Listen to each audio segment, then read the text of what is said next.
Hello, everyone. Happy Friday. I'm Kyler Cheatham. Welcome to the Confluential Live. If you're new here, I'm so excited you're joining us. This is an opportunity for us to kind of talk about real things that we're seeing in the marketplace when it comes to technical strategy or system management from our clients. And this week, we're actually going into a conference that I spoke at, which was the Women in Manufacturing Winter Workforce Conference, which was in Clearwater, Florida. I know, so terrible um, earlier this week. So I'm It's joined by, snowing here right now, I by the know, way. right? Which I mean, as I said, it was wasted on me. I'm not much of a beach person. Um, I'm a child of winter, much prefer that. So I'm in my element here in all my cozy winter gear, but I was very happy and the conference was very well done. So just a quick shout out before I introduce Adam and then I'll go into the logistics of our live today. But if you're not a member of the Women in Manufacturing Association, then I definitely recommend it. It was a great conference and it covers all facets of manufacturing, everything from more of the technical piece of business systems, robotics, AI, automation, which is more kind of our wheelhouse, to production management. They had a really cool talk on plant design, which I learned a ton about. So I definitely recommend that you can join. And also, they have childcare at these conferences, which is very cool for women that are moms or parents that are involved in that. So great organization, very grateful. We were a main sponsor alongside other companies like Boeing. So we were really excited to be kind of part of that community. So before I get too excited and forget our live logistics here, I just want to remind everyone that we are live on Instagram, LinkedIn. We'll rebroadcast this on TikTok, YouTube, so we can see all of your comments where you're dropping it from. And I think that the cool thing about these conversations is it's just as much what you say versus what we say, right? So I invite you to kind of join the conversation, put your comments in the chat, and to kind of test that feature today. We'll just ask you to say where you're joining us from. Hopefully, it's not snowing, depending on where you are today. But I've got all of my big workshop questions here on my sticky notes. So we'll go through that a little bit, but want to give Adam just a chance to introduce himself for those of you that don't know him.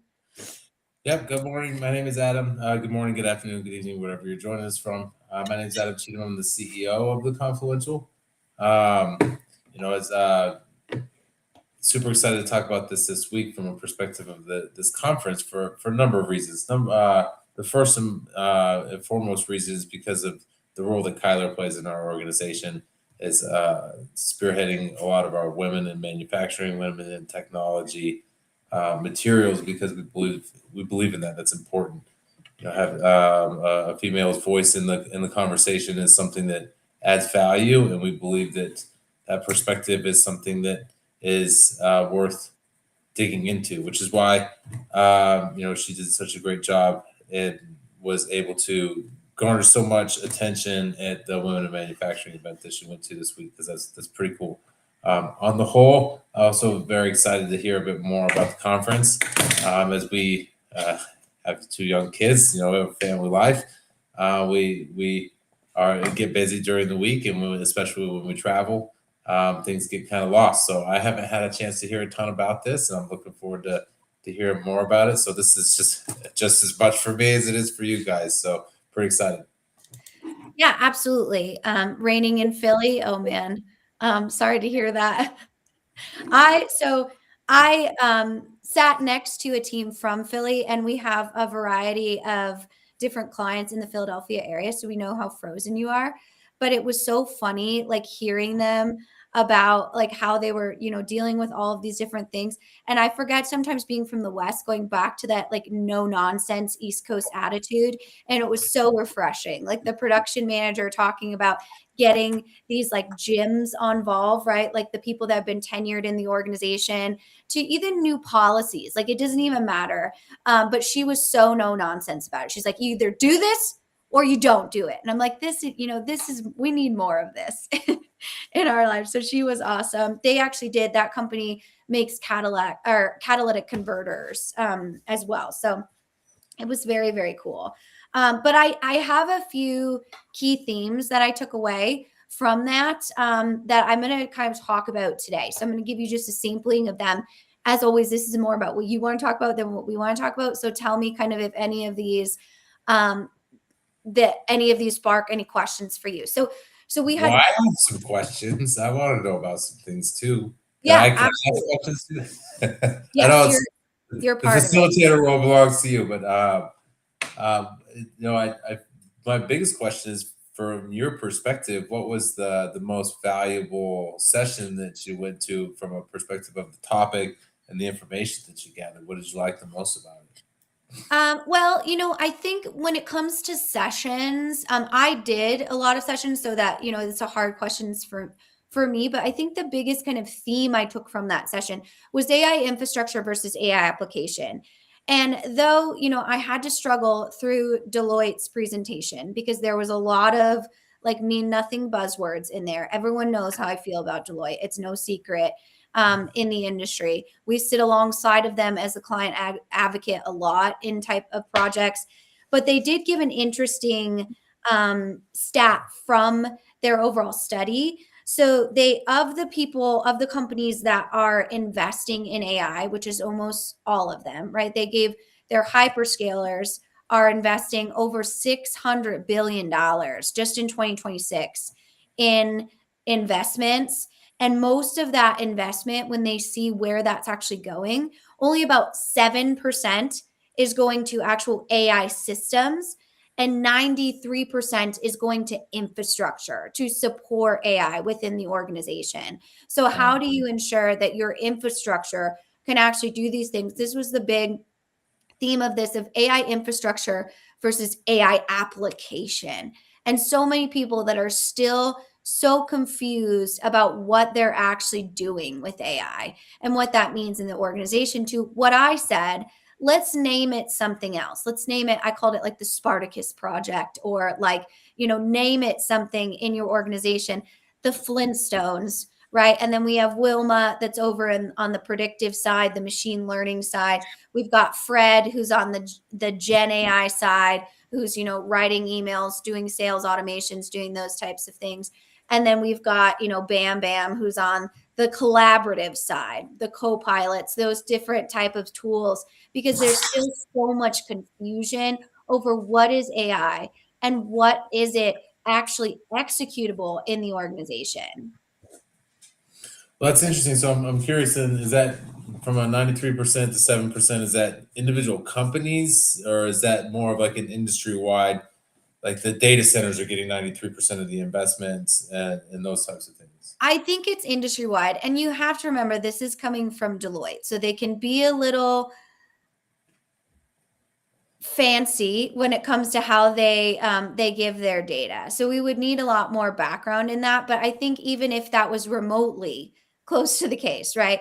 What we're seeing as far as company investment in infrastructure, if they're giving money to their data centers, or to develop data centers from an industry standpoint, even if that was remotely close, it still shows the need for really understanding like what is your infrastructure.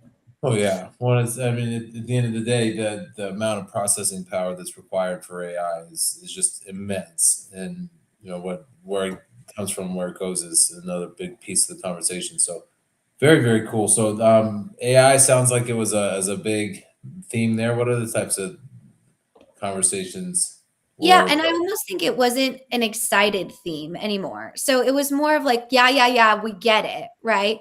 And that's why in my session, we did actual tactics. We made a roadmap for the next 90 days of what you're going to do within your circle of influence to solve real technology problems. These are all the technology problems I had them write down, right? Some of them have to do with AI, but most of them have the same sort of problems that go on. So a lot of what I saw as far as appetite, which I think is really healthy when it comes to AI, is let's stop talking about the human AI synergy. Like we get it, like we got you, right? We heard that all last year. But how are we going to make money off of AI in our organization? And what does that actually mean for us from more prescriptive level? So I think the main theme in my conversation, and I'll read some of these to you, but a big conversation was still around the misalignment of the devil's triangle, which we talk about, and I'll draw it for you here in a second. But the triangle sits with leadership, IT, and ops. And still, this siloed area of IT runs our ERP. We have no idea what's happening. We're supposed to be going through this digital transformation so we can get AI, but we have no idea how to make that be a good fit for our organization without IT telling us what we should essentially be doing. And they still kind of gatekeep a lot of that information. And I just want to shout out to these questions over here because these are really good questions. I will get to those in just a second.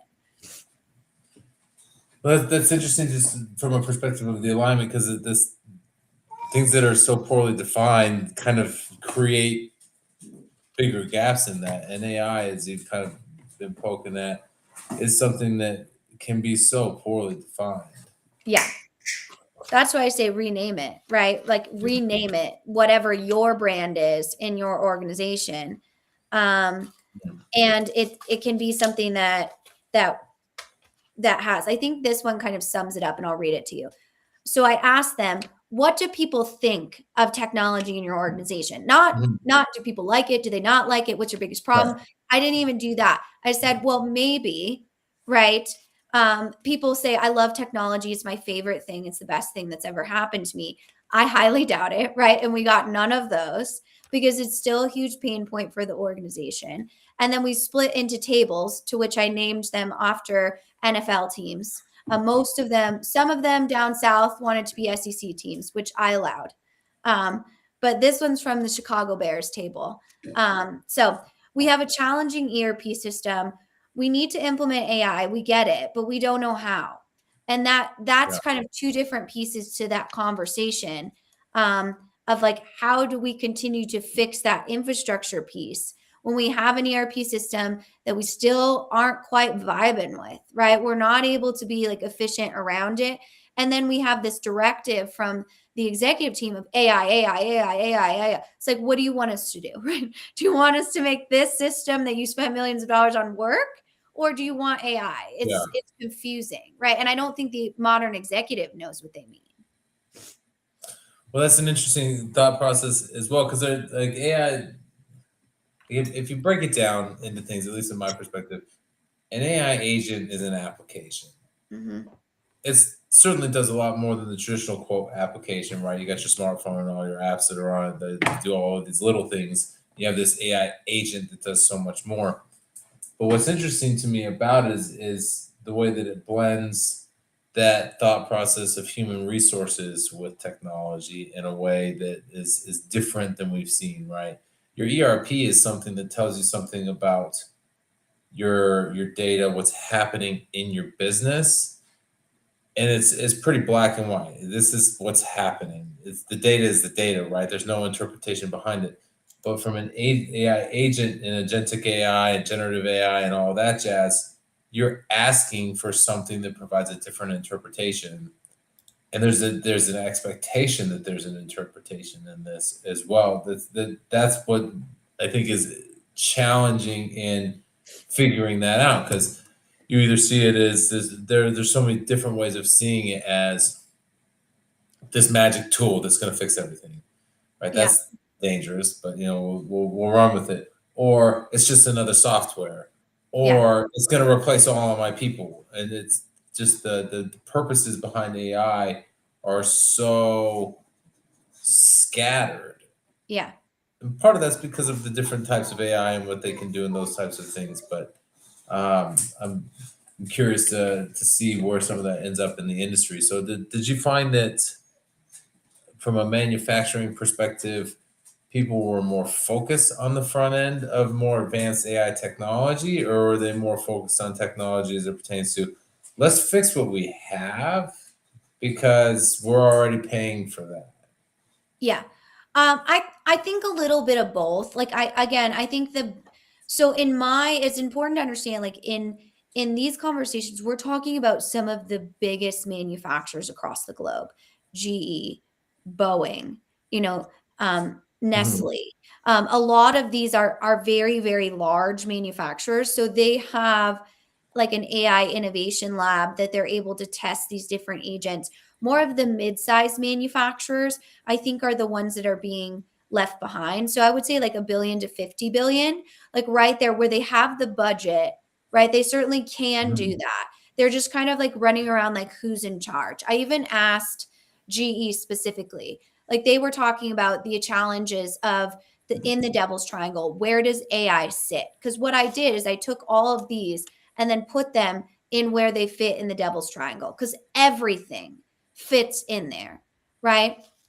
And so what they were saying is that AI and data really they report up through operations. And that's a hard piece to kind of look at from an IT perspective of like what is that relationship between the two and how is that liaison going? We also talked about the importance of the project management discipline in bridging that gap between AI operations and leadership. And I was surprised the amount of people that didn't have an EPMO, a PMO, or an office of project management that really helped them be that connector of all things, especially for those larger companies. So that was a big takeaway from my session of like, let's think about developing something like that that can be that Yeah. liaison because AI is going to sit in different areas of the organization. Maybe it's best for you to sit in ops. Maybe it's best for your business to sit in IT, but you have to have that awareness of what are you trying to achieve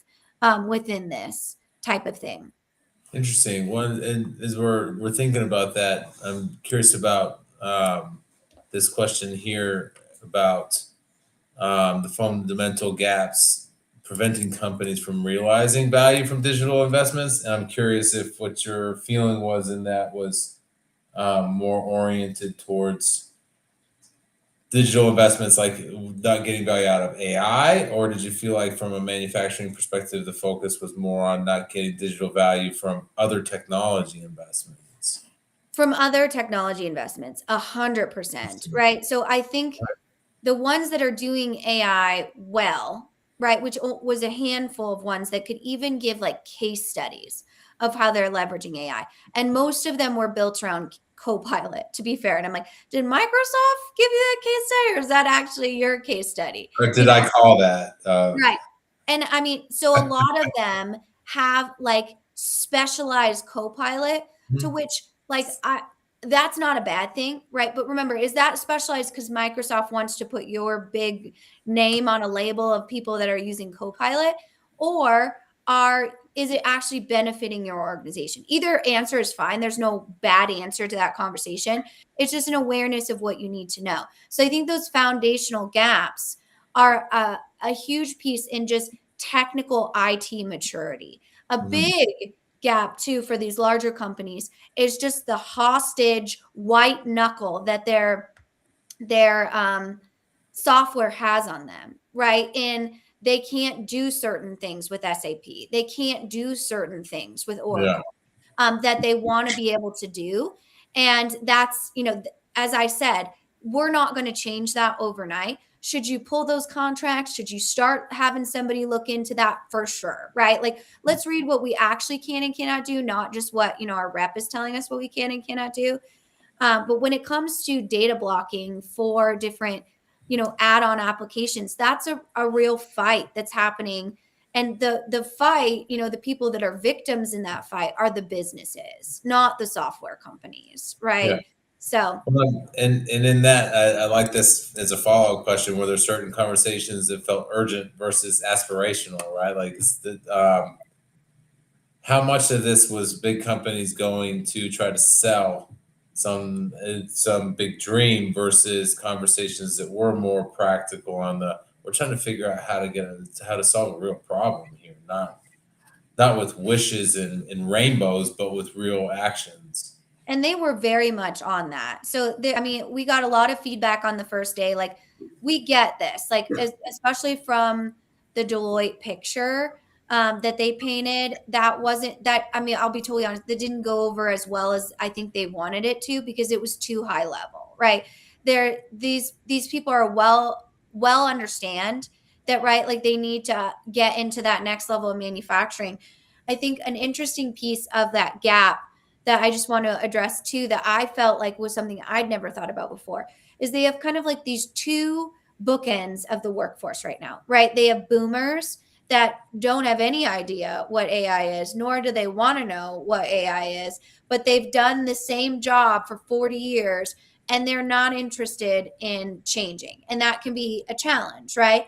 And then they have the other end of the workforce, which is this Gen Z, which is the only generation that really grew up with AI in education. They also are scared to use AI because they don't want to get in trouble.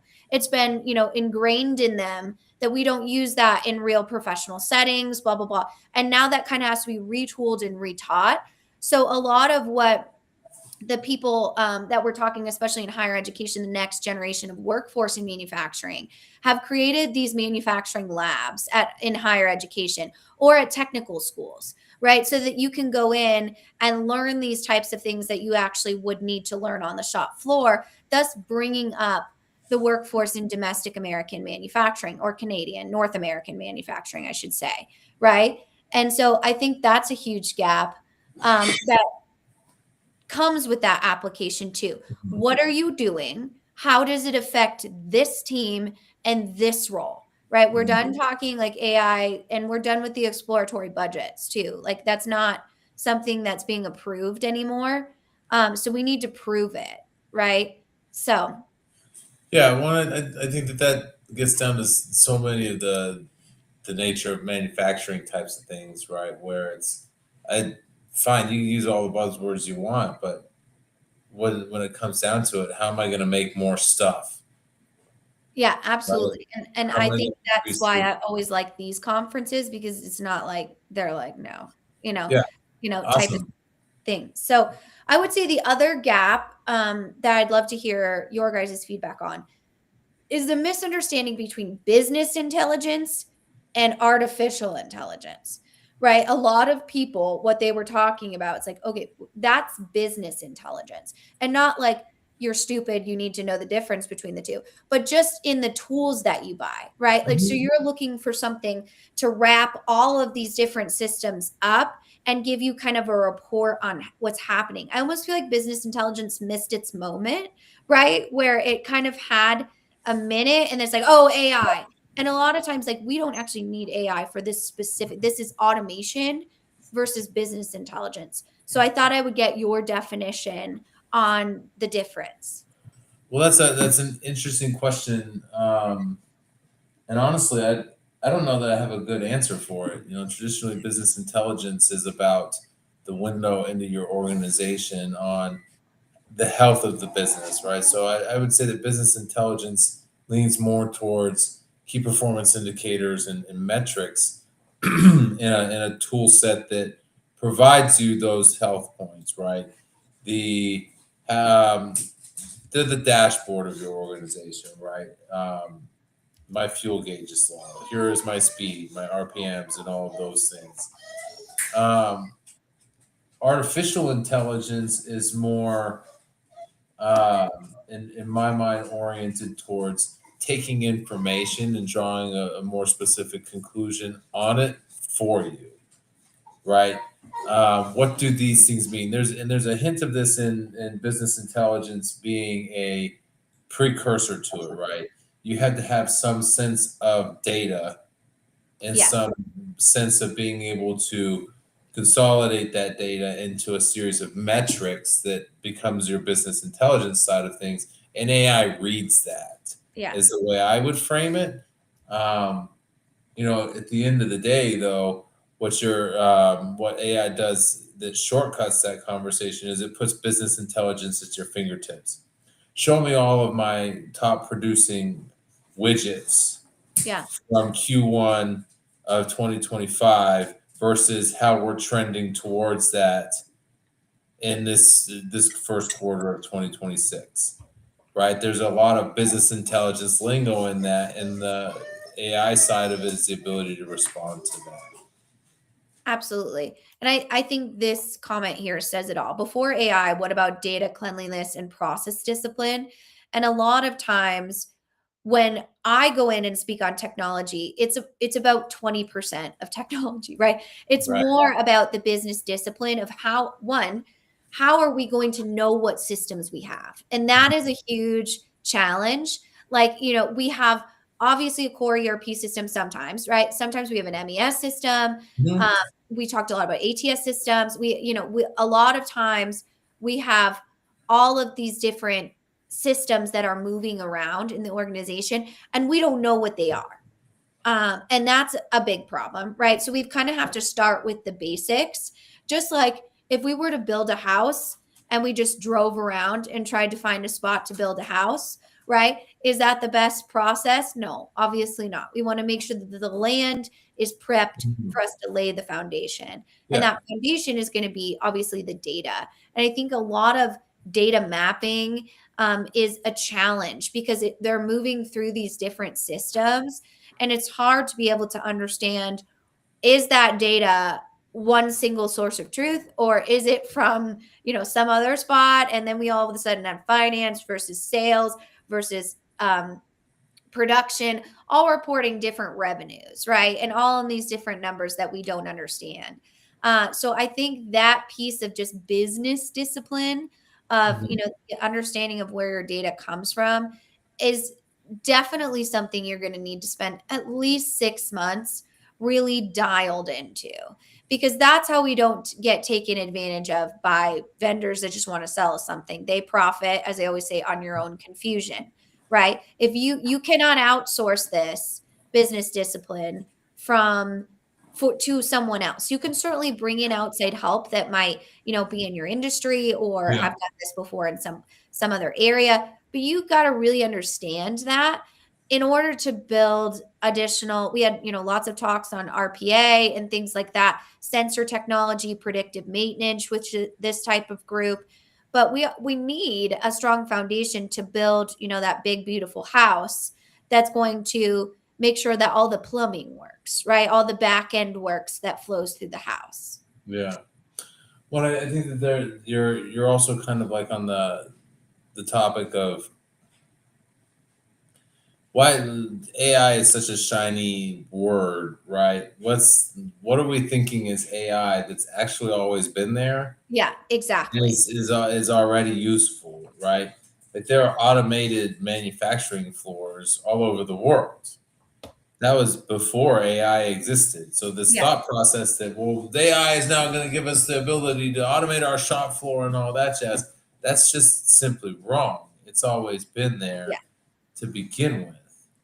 It's just it didn't call it something fancy, so now it's a buzzword, now it's a trend, and now it's an excuse to try something different. So Yeah, I mean, there was lots of talk about, like, what about governance? What about quality assurance? How do I know that I'm able to plug these types of things in? They felt like, if they found technology or something like that immediately, that it was kind of kiboshed by their parent company. And I know you've kind of had experience in those types of Mhm. organizational structures where you either need a certain type of technology for not only your parent company, but also your customers, right? You need something that matches their compliance regulation, which obviously traceability and things like that are huge Yeah. when it comes to this space. So I thought I might ask you to kind of speak on that, of like what happens when are that mid-sized manufacturer that essentially was acquired, or you are servicing a customer base that has certain requirements. How do you ensure that you have the ability to still be innovative, but you got to kind of do it on somebody else's terms? Well, I think that the challenge with this is that AI's got a big mouth, right? Um, AI is that friend of yours that could never keep a secret. So don't tell them your secrets. Like, what do you like? How many times do we have to learn this lesson that way? They're gonna talk. Your secrets are gonna end up on the internet. Your secrets are gonna end up training your competition on how to beat you, right? So the way that I think about that is oriented towards how do we create governance in those types of things. You simply need to know it's protected information. The concept of a non-disclosure agreement has become this moot point these days. Like, oh, it's just an NDA. Those things don't mean anything. They're pretty much meaningless anyways. Right. But they're absolutely meaningless when you're sharing all of your company's secrets with Chat GPT, right? Why sign an NDA with anybody? It's on the internet for all the fun and all the see.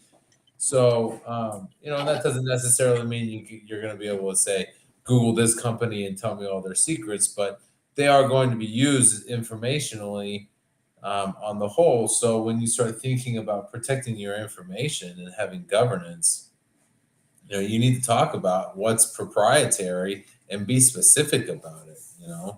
Um, there are just certain things that shouldn't be on the internet. Yeah. Here's a great example. It's kind of a innocuous, but let's say I own a chicken restaurant Oh, and I do fried chicken. I have 7 herbs and spices, proprietary recipe. I keep it locked in a vault. Nobody knows what it is. And then I go and I automate my blending for those herbs and spices. What did I just do? If I ask an agent to tell me what's the best way to put out the most seasoning using this recipe, I just put the recipe on the internet. Now all my 7 herbs and spices for Kentucky Fried Chicken are on the internet for all to see because I asked it to do something that I thought was going to be useful. Is there a way I can get this in this quantity, this in this quantity, and this in this quantity faster or at a higher quality or whatever? I just shared those 7 herbs and spices on the internet. It's now a learning mechanism for somebody. And so, yeah, you probably can't go in and say something like, um, what are KFC's 7 herbs and spices as ChatGPT? And actually, I bet you probably could at this oh, point. oh, for sure. You You could know, have. but to use it as an example of the most proprietary secret that's easy for people to identify with, that's an interesting one to me. And now that it's on the internet, what is my competitive advantage if my recipe is my most protected thing, my most protected information is now available to everybody?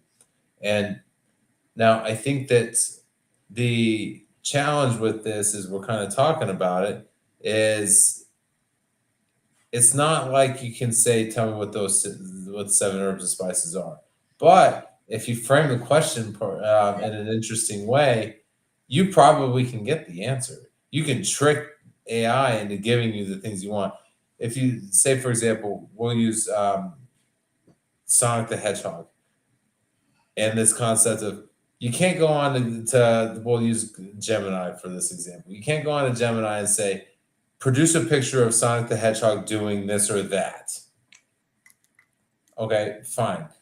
I can't do that, yada yada yada. But you know what you can ask it to do? Show me a picture of a cartoon hedgehog that's blue wearing sneakers in a traditional video game environment that's about somewhere around 32-bit video quality. And guess what you're gonna get?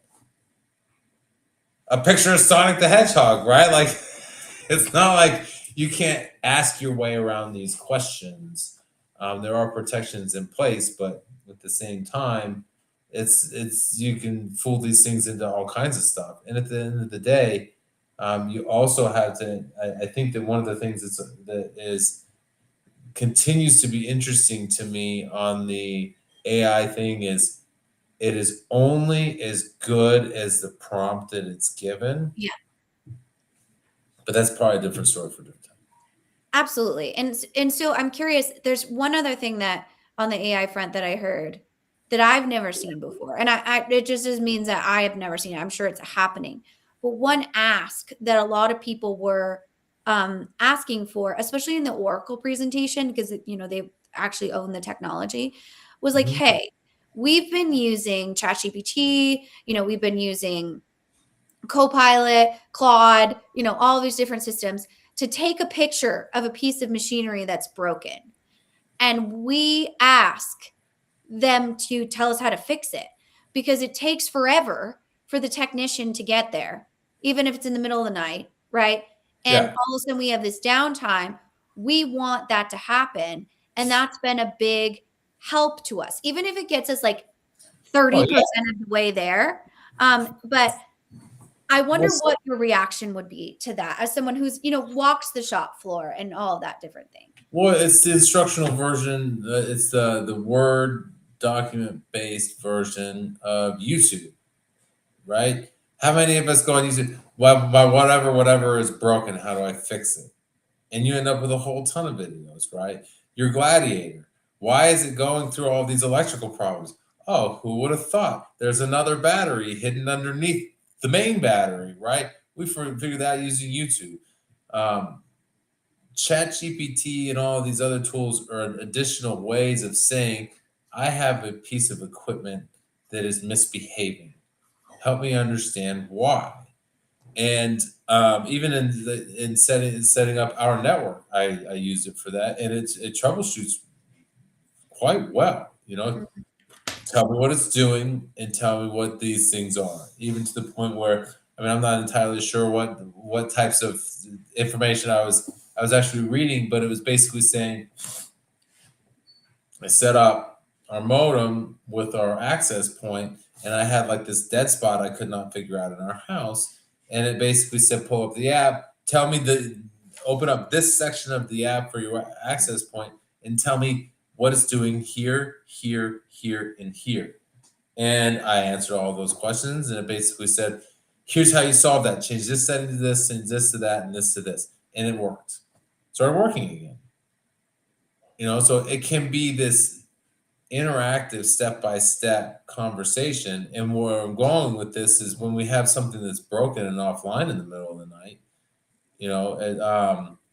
you can ask these tools this question. And if you get even better at it, you might, if you have like a CMMS system that's compatible with this and agents that feed into it, you can say, pull asset number 1, 2, 3, 4. It's behaving this way. Tell me what it is probably broken based on this schematic and these metrics, and what it is I need to do to start troubleshooting that.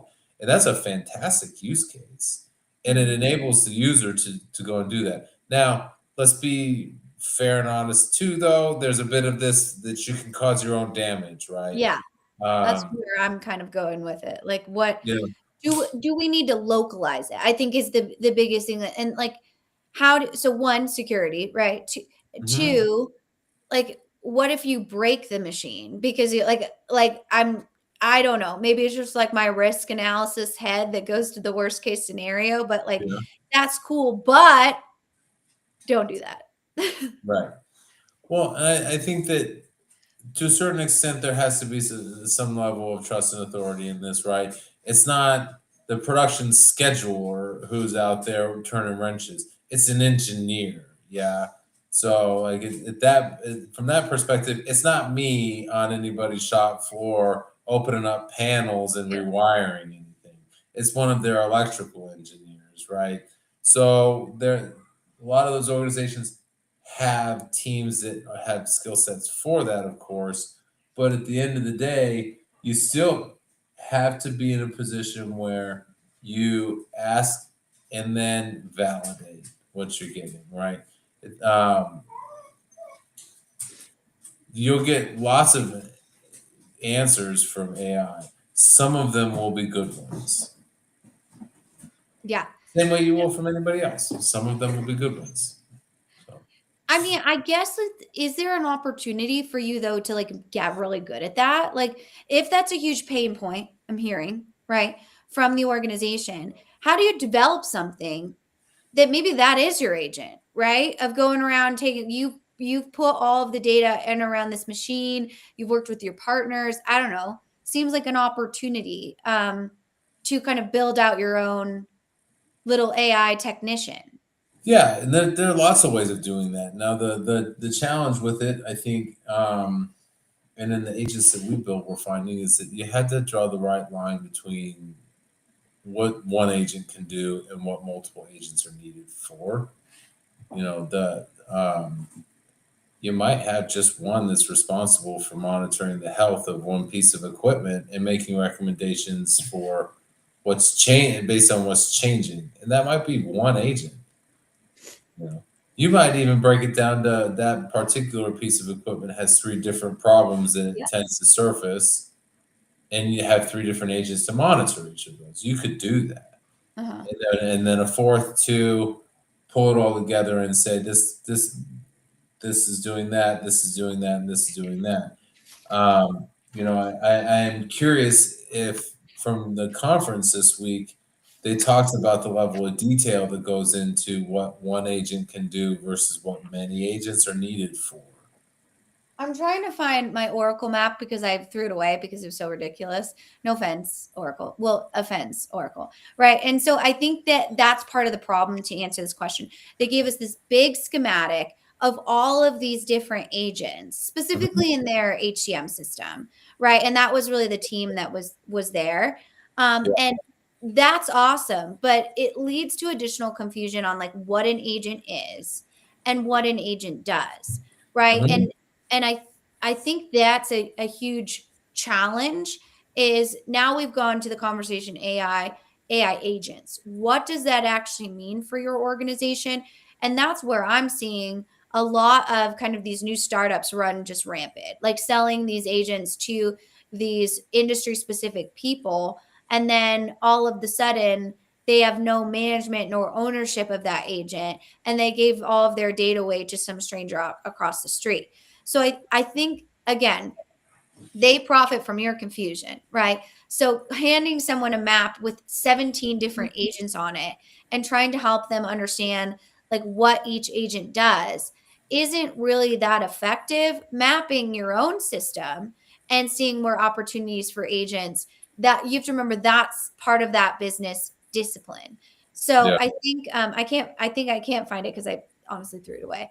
But that's what we're kind of seeing right now is this overwhelming like, hey, I'm going to sell you all of these agents, it's going to be like a whole department for you, not realizing that that agent is just an automation, right? It's a network of agents that make Right. different decisions, and take measurements in order to support a certain area of your business. Well, yeah, and I remember you sharing that with me, and what stood out to me the most is it's task level stuff, right? That every task, every normalized tasks from a human resources and HCM package function is broken out and given its own agent in a way that's interesting to me in that what's the like every single little question that you could get that's a complicated answer from an employee.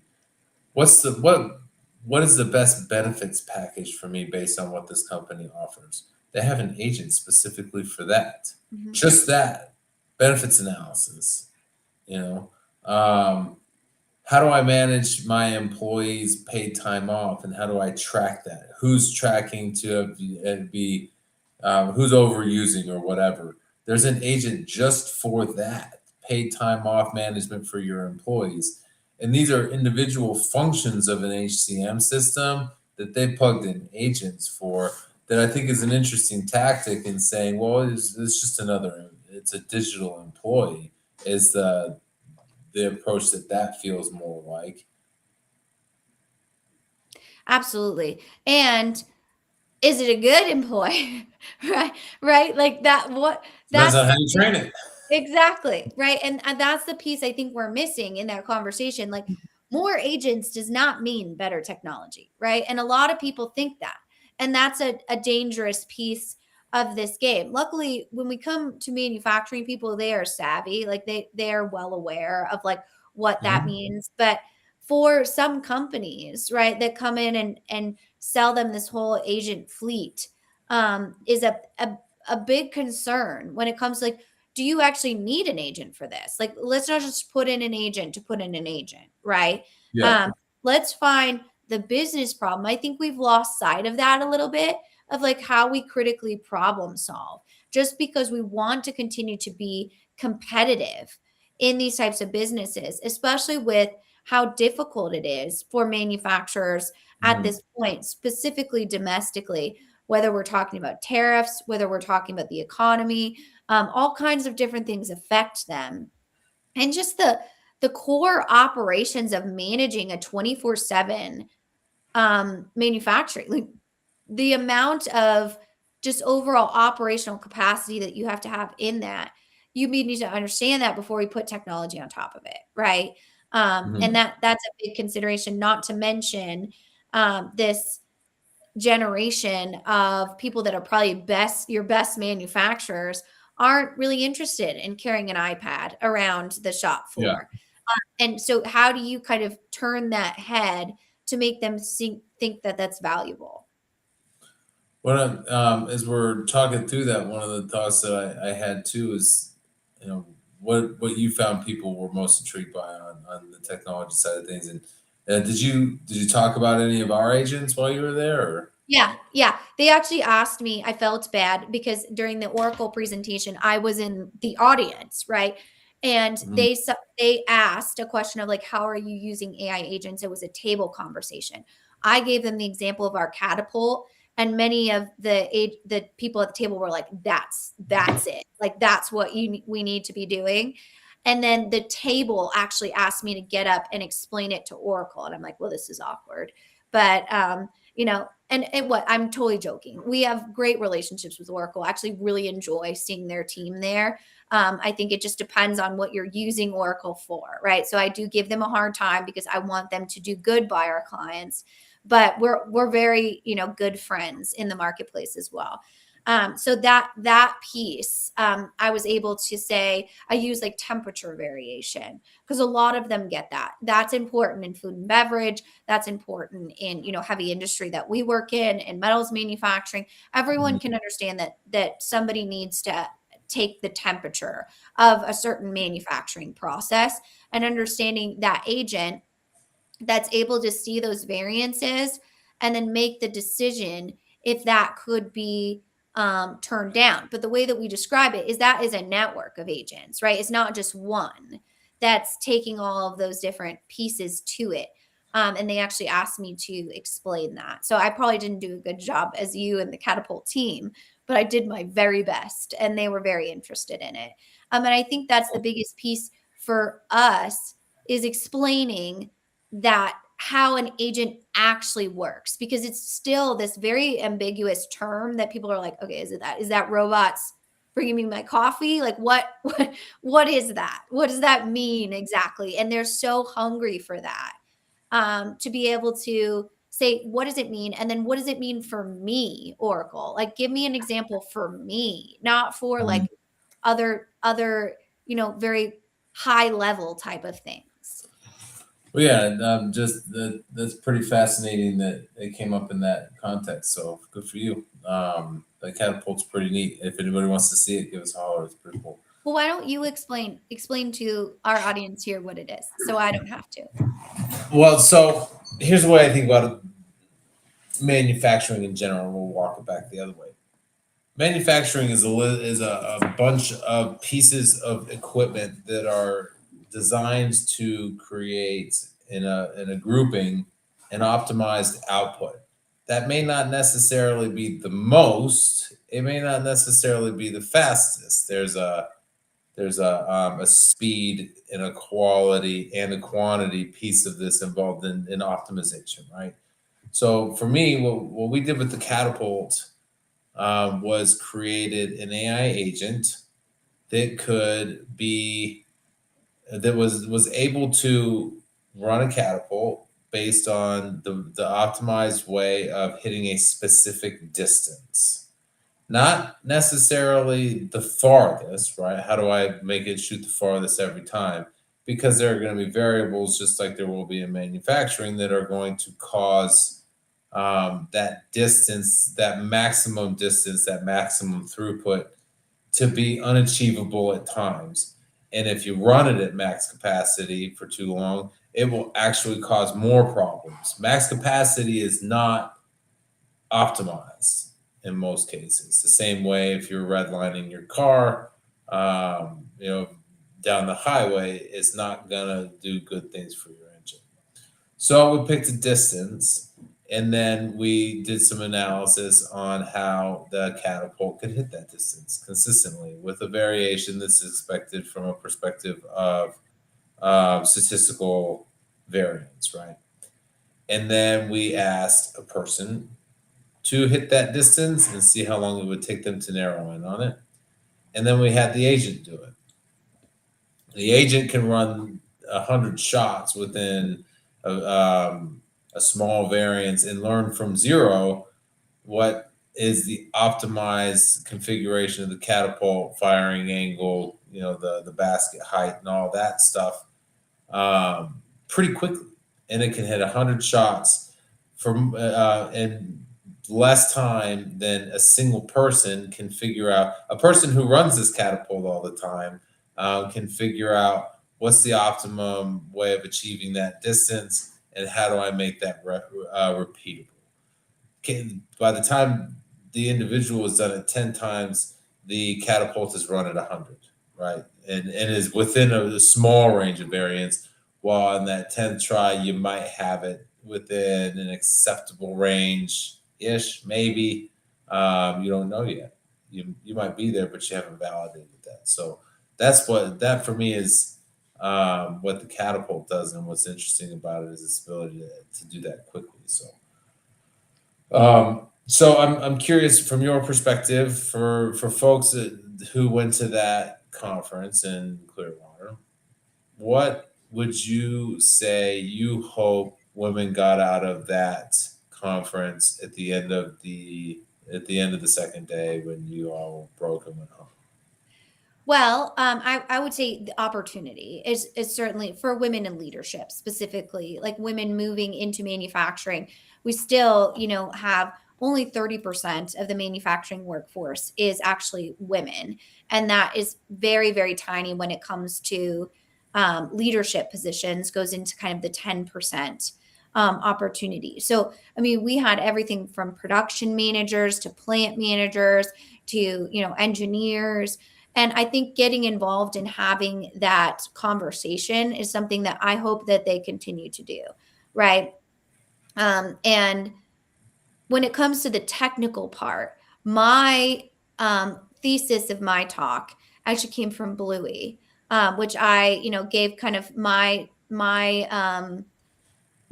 experience of being a mom and being in industry and how difficult that can be, but how amazing it can be too, because a lot of times we take these little lessons that we need. And there's a certain Bluey episode which cracked me up, because I said they say run your own race in that Bluey episode, and all of the women in that room, most of them were like, oh yeah, seen it 500 times, seen that episode 500 times.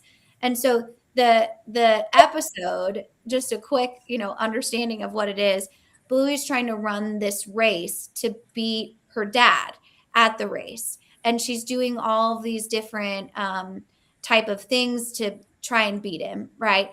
And it's really about the best training for her and how she's going to be fastest with her body and her, different variances or variables that are going to go on, not what somebody else is doing, right? It's still a race, right, that people want to win. So we're not at all saying don't do anything, but we are saying do it within your own environment, and remember how important owning your own assets are to that point. So I think from my conversation is remembering that running your own race is about your technology. It's not somebody else's, right? It's not, whatever your vendor says you're going to do. Sometimes those things are unavoidable, but the more that you know about how your business systems operate together, and the more that you're aware of that and take ownership of that, the more power you have in those types of conversations. That's what I hope that they took from our talk. I certainly had such a great time. And I hope that our team can, attend their bigger summit in October in Las Vegas. So if you're listening to this, I've already had a lot of people be like, "Are you going to that?" And let's meet up. I'd love to do that. I know a lot of you ask, if we're going to certain conferences and to meet up there. So we're trying to get better at, engaging on that level. But it was such a great community. The last thing I'll say about that is if you are in kind of mid-level manufacturing as a woman, they have a lot of free trainings and certifications. That's probably the number one question I get. What cert should I get? What does that, should I get a PMP? Should I get certified in Signavio for SAP? All of those things are great, right? But taking advantage of these free education opportunities, and you can still list them on your LinkedIn. You can still use them on your resume. They're just a great opportunity to really kind of dive into what does that mean to be a system engineer for, a big manufacturing company? What does it mean to be an HR? What does it, you get to have that community to kind of ask those questions to better see your own roadmap for your career.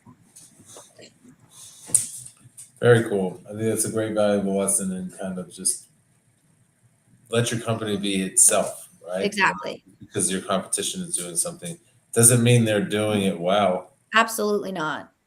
And it doesn't mean that that's the best road for you, but don't be complacent. Nobody's, championing complacency. Push your boundaries, ask the questions, right?